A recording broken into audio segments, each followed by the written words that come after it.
Hello दोस्तों, स्वागत है आप सभी लोगों का। तो आज हम हिमाचल प्रदेश पटवारी का प्रीवियस ईयर क्वेश्चन पेपर करेंगे।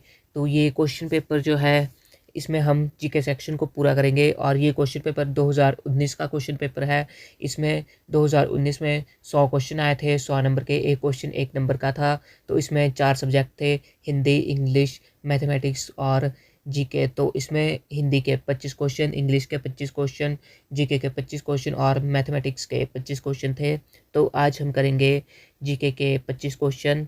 तो हमारा आज का पहला क्वेश्चन है, भूकंप का मुख्य कारण क्या है? तो ऑप्शन है आपके पास क्षरण, निरावरण, विवर्तनिक बल, अपक्षयण।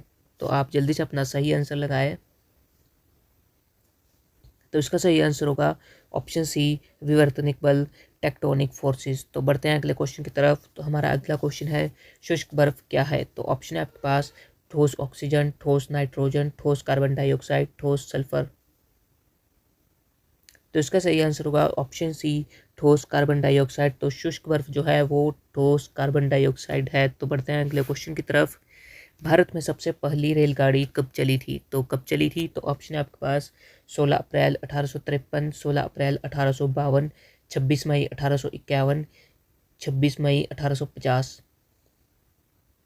तो इसका सही आंसर होगा ऑप्शन ए, 16 अप्रैल 1853। तो 16 अप्रैल 1853 को भारत में सबसे पहली रेलगाड़ी चली थी। तो बढ़ते हैं अगले क्वेश्चन की तरफ। सौर ऊर्जा का स्रोत क्या है? तो ऑप्शन है आपके पास नाभिकीय संलयन, नाभिकीय विखंडन, रासायनिक क्रिया, उपरोक्त सभी। तो इसका सही आंसर जो होगा वो होगा ऑप्शन ए, नाभिकीय संलयन। तो नाभिकीय संलयन द्वारा सौर ऊर्जा का जो स्रोत है वो नाभिकीय संलयन है। तो बढ़ते हैं अगले क्वेश्चन की तरफ। खाने के पैकेट पर भूरा या लाल निशान खाने के किस विशेषता को दर्शाता है? तो ऑप्शन है आपके पास शाकाहारी, मांसाहारी, शाकाहारी और मांसाहारी, इनमें से कोई नहीं। तो इसका सही आंसर होगा ऑप्शन बी, मांसाहारी।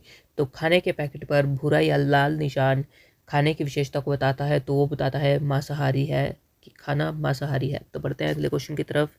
शोंगटोंग करछम जल विद्युत परियोजना किस नदी पर स्थित है? तो ऑप्शन है आपके पास सतलुज, गंगा, चेनाब, रावी। तो इसका सही आंसर होगा ऑप्शन ए, सतलुज। तो शोंगटोंग करछम जो जल विद्युत परियोजना है ये सतलुज नदी पर है और यह किन्नौर जिले में स्थित है। तो बढ़ते हैं अगले क्वेश्चन की तरफ। तो हमारा अगला क्वेश्चन है, हिमाचल प्रदेश की सबसे बड़ी प्राकृतिक झील किस जिले में है? तो ऑप्शन है आपके पास सिरमौर, बिलासपुर, मंडी, चंबा। तो इसका सही आंसर होगा ऑप्शन ए, सिरमौर। तो हिमाचल प्रदेश की सबसे बड़ी प्राकृतिक झील जो है वो सिरमौर में है। तो बढ़ते हैं अगले क्वेश्चन की तरफ। 1939 के धामी आंदोलन के नेता कौन थे? तो कौन थे? कांशीराम, पद्मदेव, शेर सिंह, भागमल सोठा। तो इसका सही आंसर होगा ऑप्शन डी, भागमल सोठा। तो 1939 के धामी आंदोलन के नेता जो थे वो थे भागमल सोठा। तो बढ़ते हैं अगले क्वेश्चन की तरफ।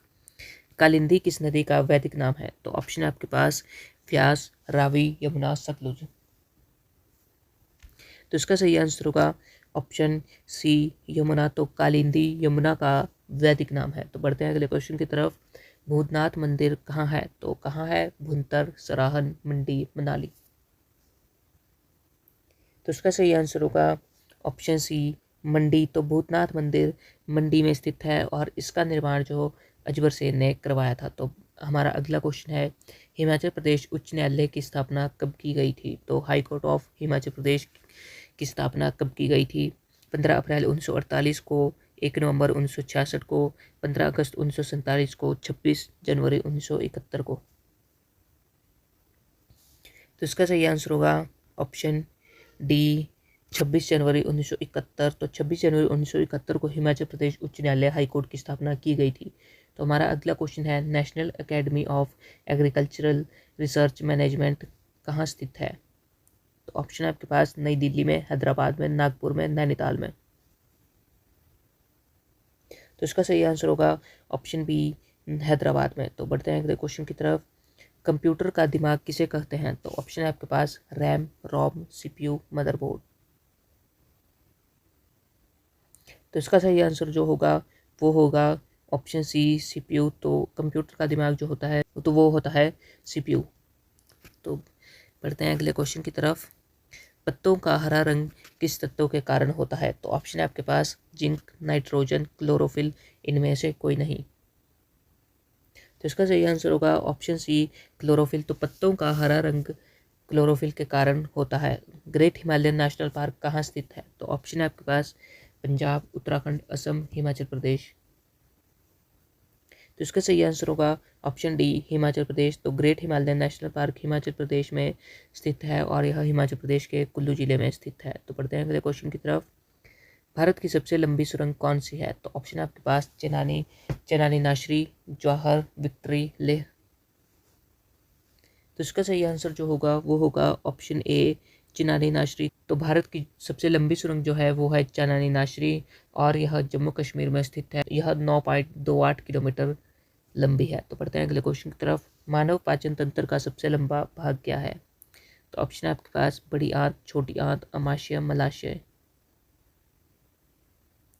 तो इसका सही आंसर होगा ऑप्शन बी, छोटी आंत। तो मानव पाचन तंत्र का सबसे लंबा भाग जो है वो है छोटी आंत। तो बढ़ते हैं अगले क्वेश्चन की तरफ।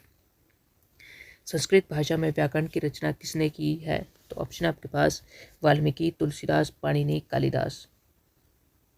तो इसका सही आंसर जो होगा वो होगा ऑप्शन सी, पाणिनि। तो संस्कृत भाषा में व्याकरण की रचना पाणिनि ने की है। तो अगला क्वेश्चन है, सौरमंडल का सबसे गर्म ग्रह कौन सा है? बुध, शुक्र, बृहस्पति, शनि।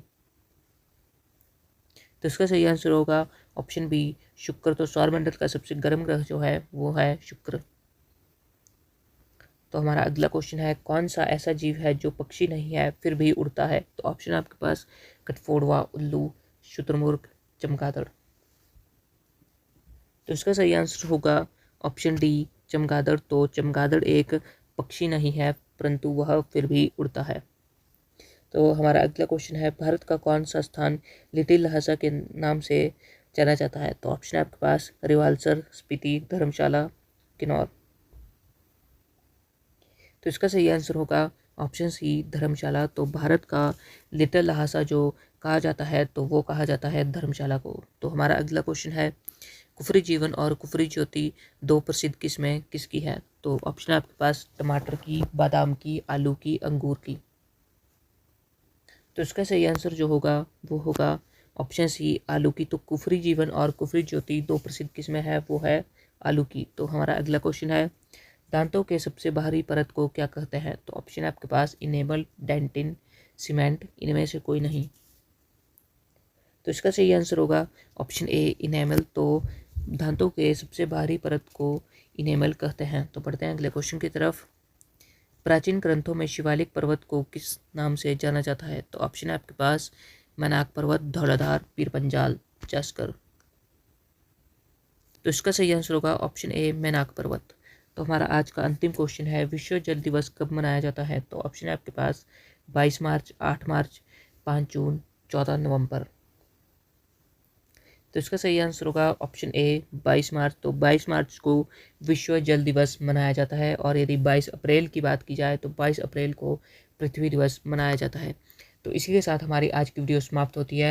तो यदि आपको वीडियो अच्छी लगी हो तो वीडियो को लाइक ज़रूर करें, अपने दोस्तों के साथ शेयर करें और यदि आप रोज़ ऐसे ही वीडियोज़ देखना चाहते हैं तो हमारे चैनल को ज़रूर सब्सक्राइब करें। तो मिलते हैं अगली वीडियो में। जय हिंद, जय भारत।